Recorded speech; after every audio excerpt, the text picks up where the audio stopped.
Shalom peuple de Dieu et bienvenue dans notre chaîne d'Étienne, particulièrement dans notre branche Lumière chrétienne. Aujourd'hui, j'ai vraiment la joie d'être devant vous et j'espère que vous aussi vous êtes heureux de me voir sur vos écrans. Le Seigneur nous fait grâce aujourd'hui de recevoir quelqu'un de très très bien, une personne qui va nous enseigner, nous parler très longuement et brièvement d'un sujet qui fait ravage au milieu de nous et un sujet qui a été recommandé par le Seigneur lui-même. Aujourd'hui, nous allons parler du mariage. Pourquoi le mariage? Parce que le mariage est une institution divine. Mais je ne veux pas m'attarder sur ça et pour ne pas en faire long, je vais directement vous présenter la personne qui va nous parler de ce sujet aujourd'hui. Bonjour, Pasteur Mike. Bonjour, ministre Gwen. J'espère que vous allez bien. Je vais très bien, et vous? Ça va aussi. Est-ce que vous appréciez le cadre? Oui, j'apprécie très bien. Merci pour d'Étienne. Particulièrement Lumière chrétienne, c'est une mission qui bénit beaucoup de gens. Et je crois que le thème d'aujourd'hui va aussi nous amener dans des maisons, des gens qui ont beaucoup de problèmes maritaux. Et par la grâce de Dieu, nous arriverons à les bénir. Gloire à Dieu. J'ose croire que cette émission bénira plus d'une personne, mais on va faire tout de suite un petit portrait du pasteur. Pasteur Mike, comment vous vous définissez en 3 lignes? C'est qui, Pasteur Mike? Bon, pour être bref, Pasteur Mike, c'est d'abord un fils d'un pasteur. J'ai grandi dans une famille chrétienne. J'ai reçu l'appel selon mes parents. Je crois que j'avais 6 ans. J'étais arrivé ici aux États-Unis en 99. Et en 2011, j'ai été consacré. Donc, depuis 2011 jusqu'à aujourd'hui, c'est 14 ans. J'étais d'abord assistant pasteur quelque part. Et aujourd'hui, je suis pasteur titulaire. C'est depuis le 15 novembre 2015. Et ici, dans la Nouvelle Alliance. Alors, j'ai un long parcours. J'ai fait le business administration. J'ai fait aussi la théologie. Porteur d'une licence en théologie. Et actuellement, étudiant sur des options. Donc, maîtrise sur la divinité et puis maîtrise sur Biblical Studies. Donc, en bref, c'est ça. Je suis marié, père de 4 enfants, marié à une très belle femme, ma femme Nadine, très humble, je l'aime beaucoup et je la salue. Je vous salue aussi, vous qui me suivez. Donc, en bref, c'est ça, le pasteur Mike en quelques mots. Vraiment, nous vous saluons là où vous vous trouvez. Pasteur Mike, qu'est-ce que vous pensez du mariage? C'est quoi le mariage selon vous? Le mariage, premièrement, c'est une institution biblique. Dieu était la première, entre guillemets, personne à établir le mariage. Le mariage, c'est une union de 2 personnes, mari et femme. Et nous croyons vraiment que le mariage ne doit rester qu'entre mari et femme. Et un peu comme Dieu l'avait dit, l'homme quittera, l'homme, vous allez voir que c'est au singulier, quittera ses parents, c'est-à-dire son père et sa mère, et s'attachera à sa femme. Et les 2 deviendront une seule chair. Donc pour moi, le mariage doit être constitué entre homme et femme. Dans d'autres termes, monogamie. La monogamie, waouh. C'est une très belle affirmation, Pasteur Mike. Et selon vous, comment est-ce que un chrétien ou un humain est censé réussir son mariage? Comment est-ce qu'on peut parvenir à un mariage réussi? Voilà, c'est une très bonne question. Je crois que je vais parler de ça, 4 premières caractéristiques d'un mariage chrétien réussi. Il y en a plusieurs, donc ne me tenez pas compte de ça. Je vais seulement me focaliser sur 4. Premièrement, il doit y avoir l'amour. Deuxièmement, vous allez voir que je vais parler non pas seulement de la femme, mais aussi de l'homme, c'est-à-dire les respects mutuels. Respect et soumission mutuelle. Troisièmement, je vais parler de l'engagement mutuel. Et quatrièmement, je crois qu'en tant que chrétien, nous devons avoir une foi partagée. Une foi partagée avec Dieu. En d'autres termes, la même foi entre hommes et femmes en Dieu. Là, ces 4 points-là, si vous en avez, en tout cas, vous allez réussir votre mariage. Wow, pasteur.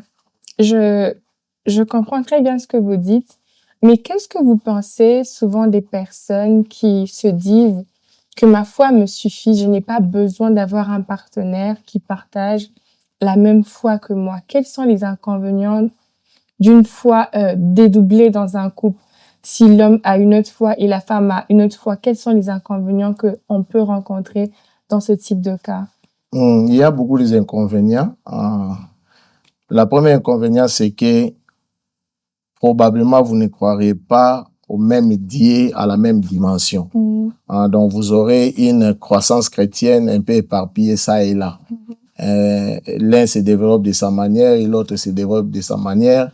Ça donne déjà un déséquilibre spirituel. Donc, moi, je conseillerais à ceux qui ne sont pas encore mariés, avant de s'engager au mariage, de se rassurer que vous partagez la même foi.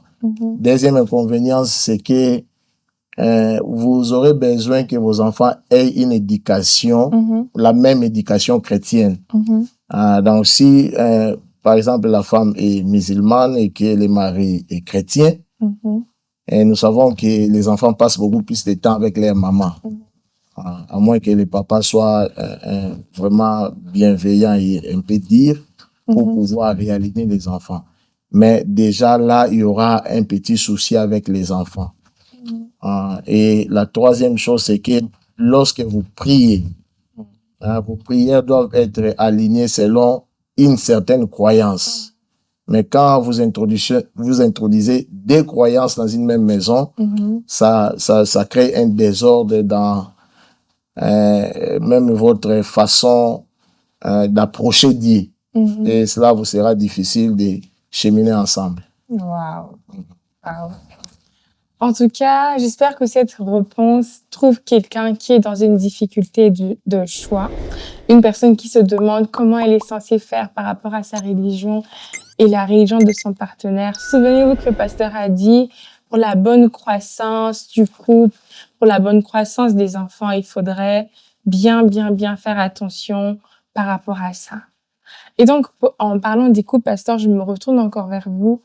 Je vais essayer de savoir, et nous voulons tous savoir, quels sont les défis que rencontrent des couples chrétiens. C'est quoi les défis majeurs? Parce qu'il y en a plusieurs, il peut y avoir des incompréhensions dans le couple, mais quels sont les défis majeurs que rencontrent les couples chrétiens? Merci beaucoup pour la question. Je crois qu'a priori, quand nous avions commencé l'émission, j'ai parlé de l'amour. L'amour inconditionnel et désintéressé. L'amour dont nous parlons, c'est l'amour agapé. Et si nous voulons bien connaître la définition de cet amour, nous pouvons lire 1 Corinthiens 13, à partir du 4e jusqu'au 7e verset. Si vous me permettez, je peux lire. Oui, pasteur. On va lire ensemble. Bien. Donc, je vais lire avec vous. Je sais que nous avons un temps limité, mais je ferai de mon mieux pour finir les tests. 1 Corinthiens chapitre 13, verset 4 à 7 dit ceci. L'amour est patient. L'amour est plein de bonté. Il n'est point envié. Il ne se vante point. Il ne s'enfle point d'orgueil. Il ne déshonore point. Il n'est point égoïste. Il ne s'irrite point. Il ne garde point les souvenirs des torts. Il ne garde point les souvenirs des torts. L'amour ne se réjouit pas du mal, mais se réjouit de la vérité. Il protège toujours. Il a toujours confiance. Il espère toujours. Il persévère toujours. Donc, si nous regardons les caractéristiques de l'amour agapé ici, nous allons voir qu'un couple qui mutuellement s'aime, et si ces couples développent cet amour, ils auront peu de conflits dans leur mariage. Vous allez voir qu'il y a souvent, nous disons les hommes doivent aimer leurs femmes. Et je crois que les femmes doivent aussi aimer leur mari. L'homme qui aime ne parle pas du mal de sa femme, ne s'enfle point d'orgueil, ne s'irrite point rapidement. Il prend son temps à réfléchir, à donner un peu plus de temps à sa femme, à écouter sa femme, à communiquer avec sa femme. Et s'ils font ces choses-là, vous allez voir que l'amour, la Bible dit que Dieu est amour. Donc, un mariage basé sur l'amour, c'est un mariage basé sur Dieu. Les principes même élaborés dans 1 Corinthiens chapitre 13, versets 4 à 7. Wow. Gloire à Dieu, pasteur. Mais je crois que j'ai omis un point parce que l'émission, ça parle du mariage. Mais là, je pense qu'on est plus en train de parler pour ceux qui sont déjà dans le mariage. Et pour les personnes aspirantes, les personnes qui aspirent au mariage. Quels conseils pouvez-vous donner à ces jeunes? À quel moment un jeune homme ou une jeune femme est considéré comme prête à s'engager dans un mariage? Prête à s'engager dans un mariage, c'est vraiment une très bonne question. Je crois que la maturité ne se détermine pas par l'âge, d'abord. Et en tant que chrétiens, nous dépendons souvent, je ne dirais pas souvent, nous dépendons toujours du Saint-Esprit. La Bible dit que nous avons été scellés par le Saint-Esprit. En d'autres termes, notre corps, c'est-à-dire notre être, corps, âme et esprit, doivent complètement dépendre du Saint-Esprit. Si nous dépendons de lui, avant de nous engager, nous devons demander au Saint-Esprit si le partenaire ou la partenaire est quelqu'un qui va nous aider dans notre développement, d'abord spirituel, après quoi sociétal, développement du foyer, et ainsi de suite. Alors, pour ceux qui ne sont pas encore mariés, il y a beaucoup de caractéristiques qu'il faut voir dans la femme et dans l'homme. C'est un choix de vie. Et vous ne pouvez pas blaguer avec vos vies. Vous devez considérer d'abord l'instituteur du mariage, Dieu lui-même. Première chose. Deuxième chose, vous devez voir où vous allez. Quelles sont vos ambitions? Est-ce que vos ambitions matchent-elles avec les ambitions de votre partenaire? Ça aussi, il faut voir, parce qu'il y a des gens qui sont grands, qui devaient normalement être grands, mais qui s'associent avec des gens qui ne vont pas leur aider à la grandeur. Donc ça aussi, il faut considérer. Et troisièmement, la personne que vous voulez avoir comme partenaire doit être, surtout pour nous chrétiens, quelqu'un qui est attaché à Dieu, attaché aux choses célestes, et qui peut vous aider en tout cas, pas seulement dans ce monde, mais aussi dans le monde à venir. Je crois que si vous planifiez à faire un choix dans les futurs, il faut voir ces choses-là. Ça sont des petites choses qu'il faut voir, mais il y en a encore beaucoup plus. Il y en a encore beaucoup plus. Et je pense que le pasteur a répondu parce que, pasteur, j'aimerais vous dire que pour les jeunes de notre âge qui ont la vingtaine ou qui approchent la trentaine, le mariage est un peu primordial. Les gens se posent des questions. Il y a beaucoup de choses. Je pense qu'il y a beaucoup de ruptures, etc. Pensez-vous qu'un partenaire de destinée existe? Est-ce que pour s'engager avec quelqu'un, il doit y avoir une destinée bien écrite pour vous deux? Est-ce que vous pensez qu'il y a un partenaire de destinée? Bon, si nous nous référons à Genèse, quand Dieu avait institué le mariage, vous allez voir que Adam avait un partenaire ou une partenaire de destinée. C'est Dieu qui amena vers Adam une femme créée à son image et Adam apprécia. Donc, ça, nous devons déjà dire oui, il y a des partenaires de destinée qui peuvent vous propulser dans la vie. Alors, il peut aussi arriver que vous faites un choix que Dieu n'avait pas approuvé, a priori, mais vous êtes entêté. Vous avez fait ces choix-là. S'il y a erreur dans les choix, bien évidemment, il y aura des conséquences, mais Dieu est toujours quelqu'un qui peut réparer nos erreurs. en nous donnant l'opportunité d'avoir la même vision. La Bible dit que toute chose concourt au bien de ceux qui aiment Dieu. Donc Dieu peut utiliser même nos erreurs pour nous requalifier dans un certain domaine. Wow. Et pasteur, qu'est-ce que vous pouvez dire à toutes ces personnes qui traversent une phase assez difficile, qui ont eu des partenaires qui leur ont déçus, des personnes qui ne croient plus que un jour dans leur vie, elles peuvent se marier. Qu'est-ce que vous pouvez dire à ces personnes tout en regardant la caméra? Ah, donc, je dirais que la personne qui a subi de telles choses doit d'abord se guérir, trouver une guérison. Sinon, si vous n'êtes pas encore guéri et que vous entrez dans un autre mariage, vous allez amener vos colis de l'ancien mariage dans le nouveau mariage.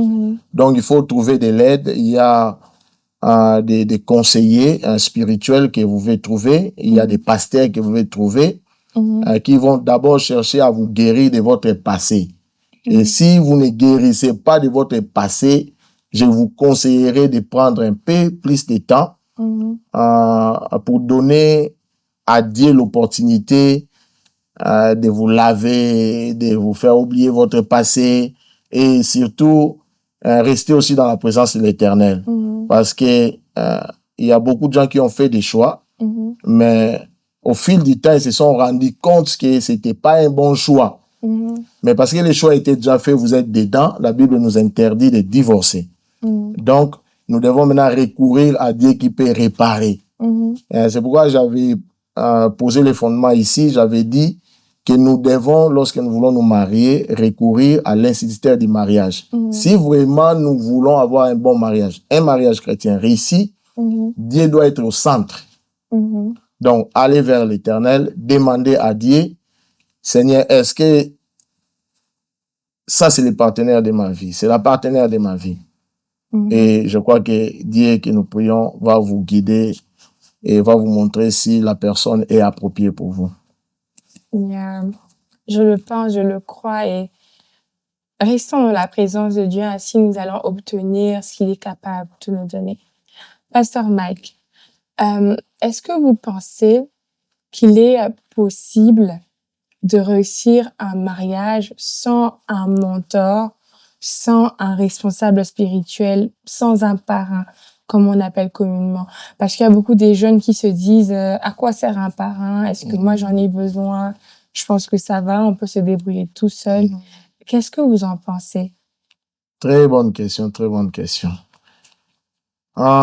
Les latins disent errare humanum est, c'est-à-dire qu'il revient à l'homme d'errer, de commettre des erreurs. Donc, en tant qu'humain, nous allons toujours commettre des erreurs.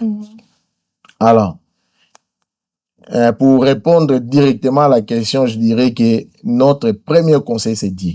Notre premier conseil, c'est Dieu. Donc, quand vous avez un problème, vous courez d'abord vers Dieu pour vous aider. Mais Dieu aussi travaille au travers des gens, des hommes qu'il a établis, ainsi de suite.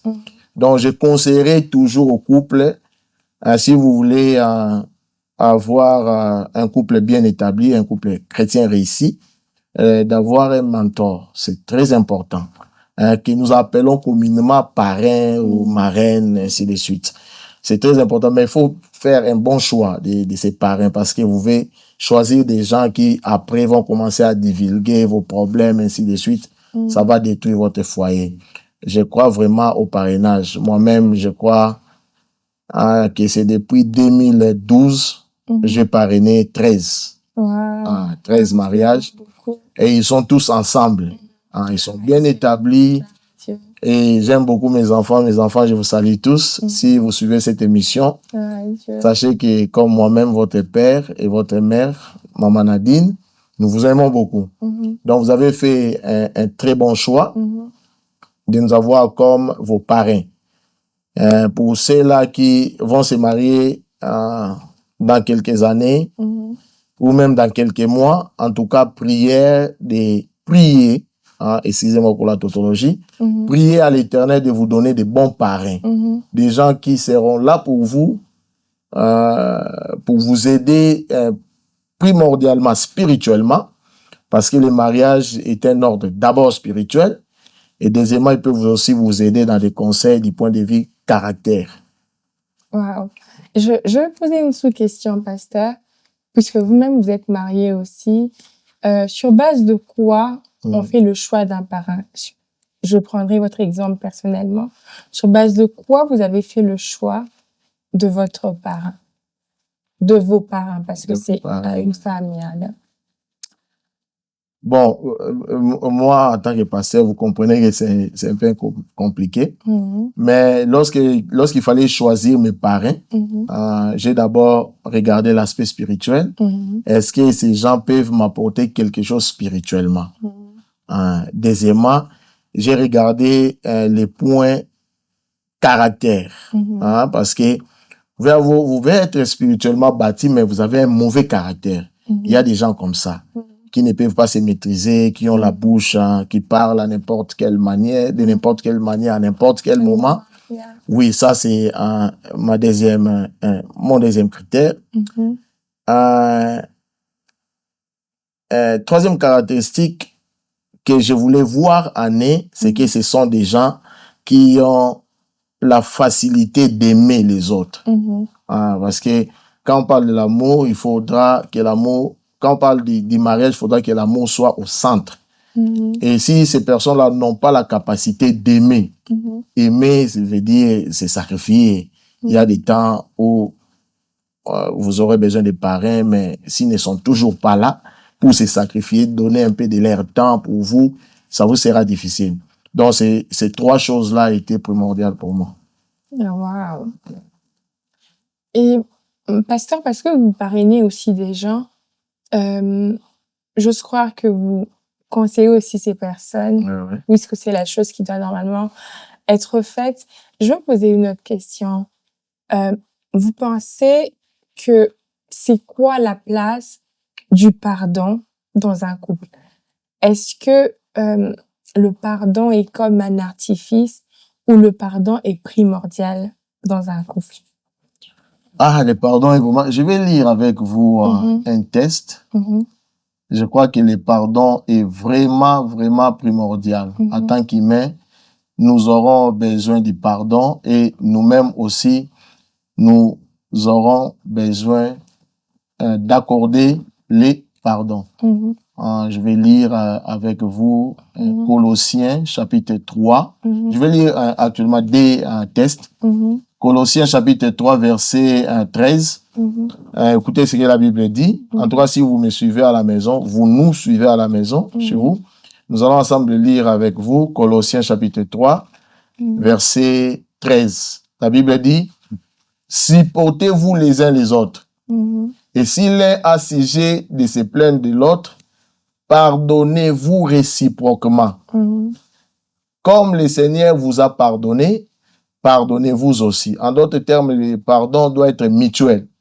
La femme doit avoir la capacité de pardonner son partenaire et le mari aussi doit avoir la capacité de pardonner. Deuxième texte que je vais lire, c'est Ephésiens chapitre 4, verset 32. Écoutez ce que la Bible dit. Soyez bons et compatissants les uns envers les autres. Pardonnez-vous réciproquement comme Dieu vous a pardonné en Jésus-Christ. Donc nous voyons que c'est non pas seulement pour les couples, je sais que dans ce cadre ici nous parlons du mariage, mais pour un chrétien, le pardon est primordial dans les couples. Si vous ne pardonnez pas, vous avez la mémoire d'éléphant, comme nous appelons ça communément, quelqu'un qui peut se souvenir de petites choses, de petits détails, il vous sera difficile de fonder votre foyer. Parce que vous allez toujours commencer à rappeler les fautes du passé. Et la Bible dit dans Proverbe que celui qui rappelle les fautes divise les amis. Donc, vous risquez, si vous n'avez pas l'esprit du pardon, de finir dans un divorce. Wow. J'aime vraiment l'esprit qu'il y a dans cette émission parce que, pasteur, vous m'aidez à poser plus de questions. Pasteur, pensez-vous que Dieu est capable de restaurer un mariage brisé? C'est-à-dire deux personnes qui se sont séparées depuis un long moment, 1 année, 3 ans, 4 ans, 5 ans.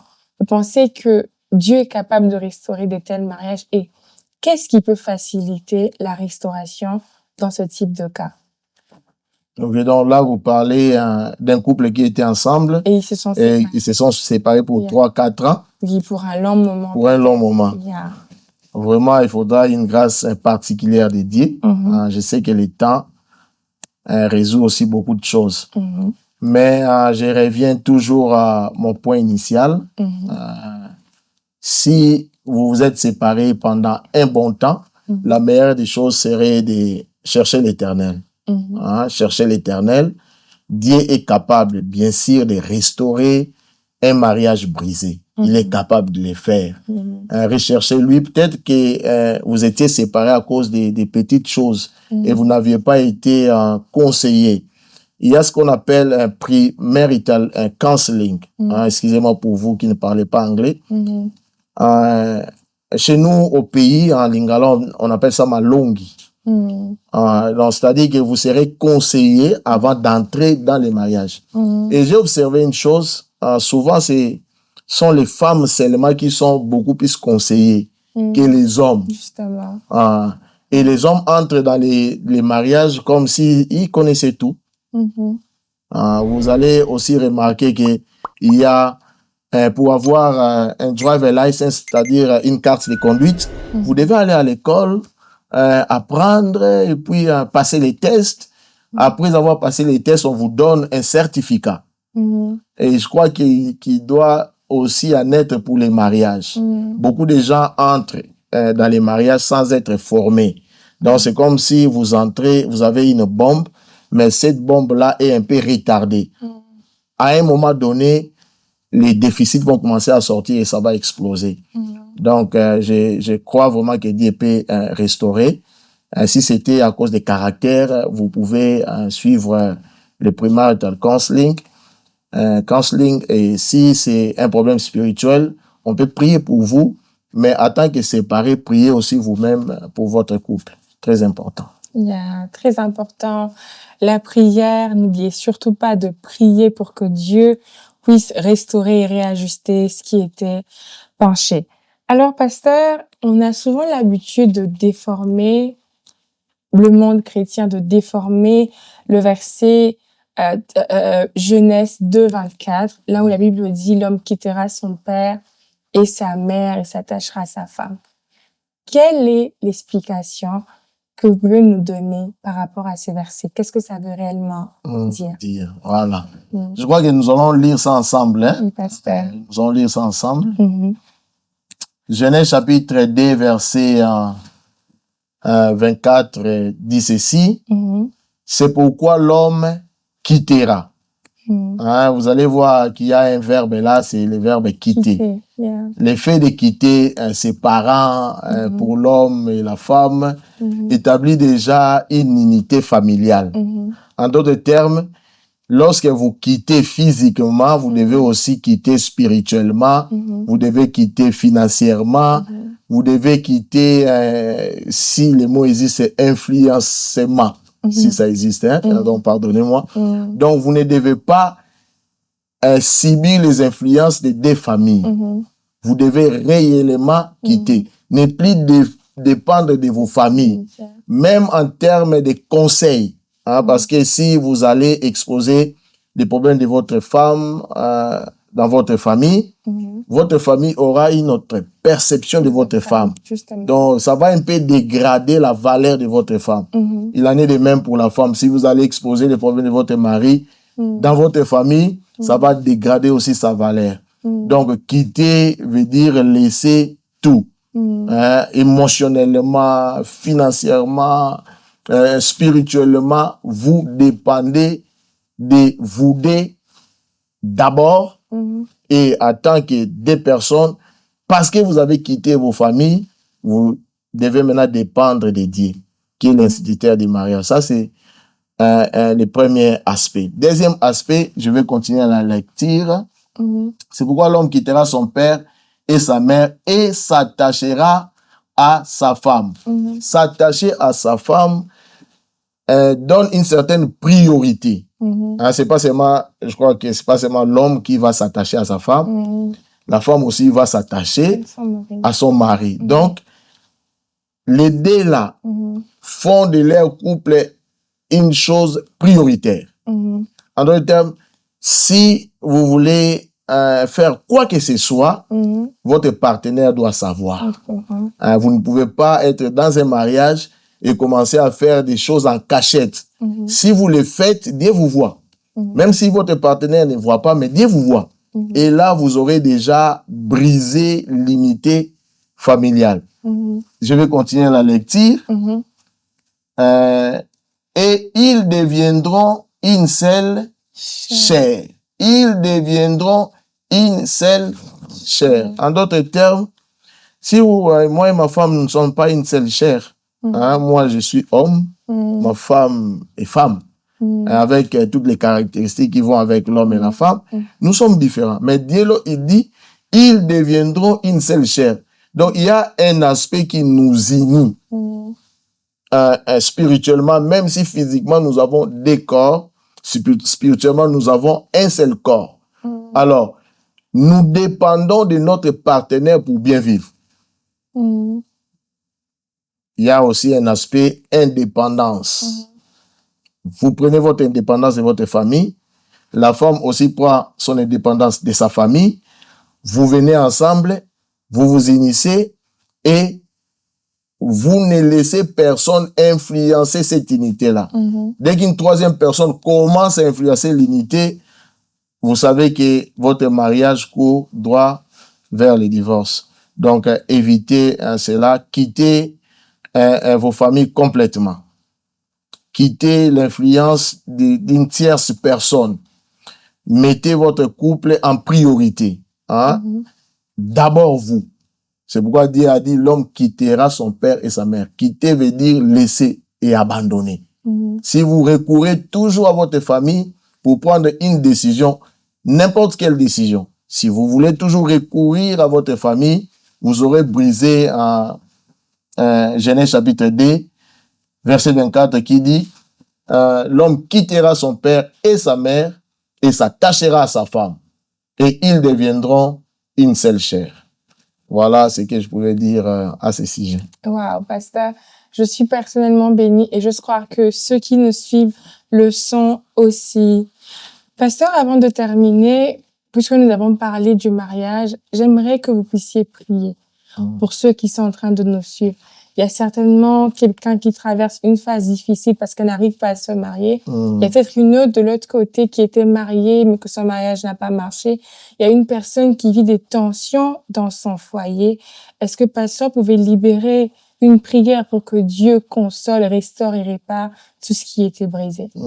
Voilà, merci beaucoup. Dieu console et répare tout ce qui était brisé. Amen. Ça, c'est bien dit. Amen. Nous allons prier si vous êtes chez vous à la maison. En tout cas, je vous prie premièrement de croire en ce Dieu-là qui peut restaurer votre famille si les couples est brisé.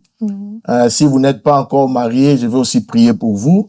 Croyez en ce Dieu-là qui peut vous donner un partenaire de vie. Amen. C'est lui avec qui vous allez passer les restants de votre vie. Amen. Et croyez à la prière. Moi-même, je crois beaucoup à la prière. Vous allez remarquer une chose. Dieu a créé le cosmos. Le cosmos est un esprit qui répond à ce que nous disons. Même Dieu lui-même était obligé de s'incliner au principe établi par lui. Lorsqu'il est venu, il a vu qu'il y avait les ténèbres. Il n'a pas parlé des ténèbres, il a dit que la lumière soit. Et le cosmos a produit la lumière. Donc aujourd'hui, le cosmos qui répond à nos prières, qui est un esprit, va répondre à cette prière que nous allons faire. Amen. Croyez à ce Dieu-là, il va restaurer tout ce qui a été brisé. Amen. Je vais prier avec vous. Tendre Père, je te dis merci. Merci parce que tu es un système du mariage. C'est toi, Seigneur, qui avais dit qu'il n'était pas bon que l'homme soit seul. Seigneur, je me permets de dire que lorsque toi tu dis qu'il n'est pas bon, ce n'est vraiment pas bon. Alors je prie, Seigneur, pour tous les couples brisés, tous les couples, Seigneur, qui sont au bord du brisement, Seigneur, qui veulent divorcer en ce moment. Tendre Père, toi tu peux restaurer. Amen. Seigneur, je demande à ce que tu donnes un esprit de pardon. Amen. Un esprit de respect mutuel, Seigneur. Amen. Un esprit de sacrifice, ô tendre Père. Merci parce que tu peux le faire pour le couple, Seigneur, brisé. Je prie, Seigneur, pour tous ceux-là qui sont encore dans le processus du choix.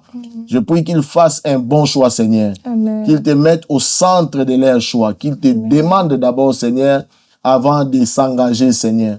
Je prie, oh mon Dieu, que ta paix qui surpasse toute intelligence garde les pensées de tous ceux qui sont dans leur maison et les pensées de nous qui sommes sur ces plateaux en toi. Merci pour le sacrifice que Christ avait fait sur la croix. Il s'était livré pour nous.